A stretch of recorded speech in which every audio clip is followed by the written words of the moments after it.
Assalamualaikum warahmatullahi wabarakatuh. Perkenalkan, nama saya Aji Dafa Edi Putra, NIM 1803012002 dari Universitas Sumatera Utara. Baiklah, di sini saya akan mempresentasikan hasil diskusi kerja saya tentang mengenai pengolahan pasang surut.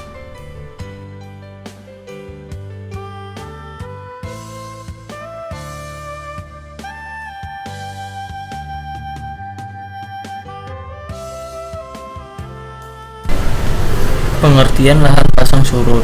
Lahan pasang surut merupakan suatu lahan yang terletak pada zona atau wilayah sekitar pantai yang ditandai dengan adanya berpengaruh pada muka air tanah. Baiklah, di sini yaitu tipologi lahan pasang surut. Yang pertama, lahan potensial.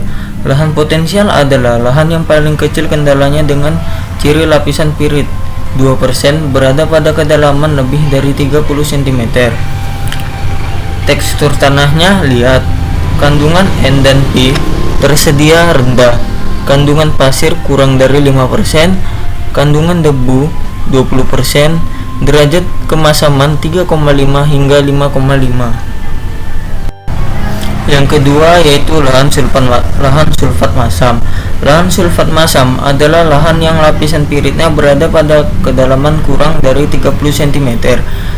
Berdasarkan tingkat oksidasinya, lahan sulfat masam ini dibagi lagi lahan sulfat masam potensial, yaitu lahan sulfat masam yang belum mengalami oksidasi, dan lahan sulfat masam aktual, yaitu lahan sulfat masam yang telah mengalami oksidasi.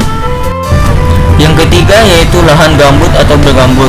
Lahan gambut atau bergambut adalah lahan yang mempunyai lapisan gambut.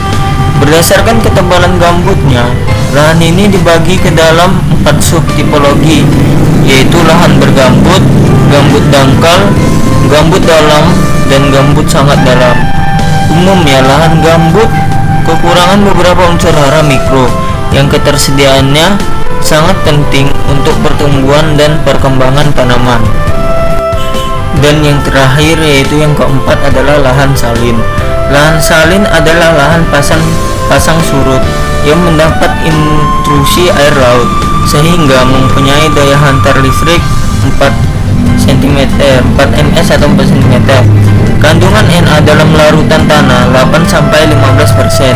Lahan salin adalah lahan pasang surut yang mendapat pengaruh atau intrusi air garam dengan kandungan Na dalam larutan tanah sebesar 8% selama lebih dari 3 bulan dalam setahun. Sedangkan lahannya dapat berupa lahan potensial, sulfat masam, dan gambut. Di sini terdapat 4 kunci sukses pengelolaan lahan rawa pasang surut untuk usaha pertanian berkelanjutan. Yang pertama itu pengelolaan air. Kunci utama keberhasilan pemanfaatan lahan rawa pasang surut untuk pertanian adalah pengelolaan air. Sistem pengelolaan air yang sesuai di lahan pasang surut adalah sistem satu arah pada lahan-lahan tipe A dan B, dan sistem konservasi pada lahan tipe C dan D.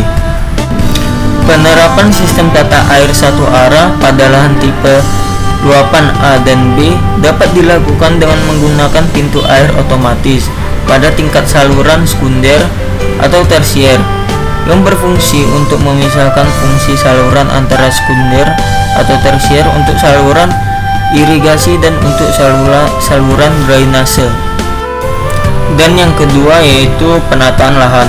Guna mengoptimalkan pengembangan lahan rawa pasang surut untuk usaha pertanian yang sekaligus meningkatkan diversifikasi hasil pertanian dan pendapatan, maka perlu dilakukan penataan lahan. Adapun tujuan penataan lahan adalah untuk yang pertama mengurangi resiko kegagalan total dalam usaha tani. Yang kedua, meningkatkan keragaman usaha tani melalui diversifikasi tanaman.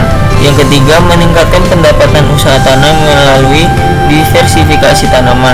Dan yang keempat, mempertahankan kesuburan tanah. Yang ketiga, pemilihan komunitas adaptif dan prospektif. Aspek agroteknis adalah kesesuaian lahan. Kesesuaian lahan harus menjadi pertimbangan utama, karena bila tidak, maka tanaman tidak akan menghasilkan secara optimum.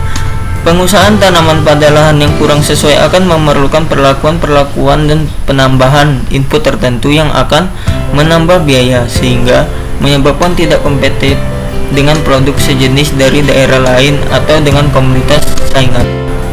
Dan yang terakhir, yang keempat, yaitu penerapan teknologi budidaya yang sesuai.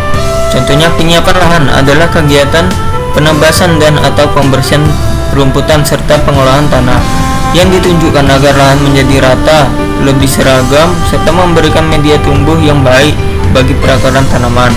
Pada lahan yang baru dilakukan penataan dengan sistem surjan untuk menyeragamkan tinggi genangan air dan kesuburan tanah di bagian tabukan. Perlu dilakukan perataan lahan bersamaan dengan kegiatan pengolahan tanah. Baiklah, ini adalah kesimpulan. Lahan rawa pasang surut merupakan salah satu sumber daya lahan yang walaupun tergolong dalam lahan marginal, namun memiliki potensi cukup besar untuk pengembangan pertanian, khususnya untuk pengembangan tanaman pangan. Kemarginalan lahan rawa pasang surut dapat diatasi dengan 4 kunci sukses pengelolaan, yaitu pengelolaan air, penataan lahan, pemilihan komoditas yang adaptif dan prospektif, dan penerapan teknik budidaya yang sesuai. Dengan penerapan 4 kunci sukses pengelolaan lahan tersebut, lahan rawa pasang surut dapat dikelola dengan baik dan akan memberikan potensi yang tidak kalah dengan lahan-lahan subur lainnya yang selama ini banyak dimanfaatkan untuk usaha pertanian, serta kelestarian usaha tani dapat berjalan dengan baik.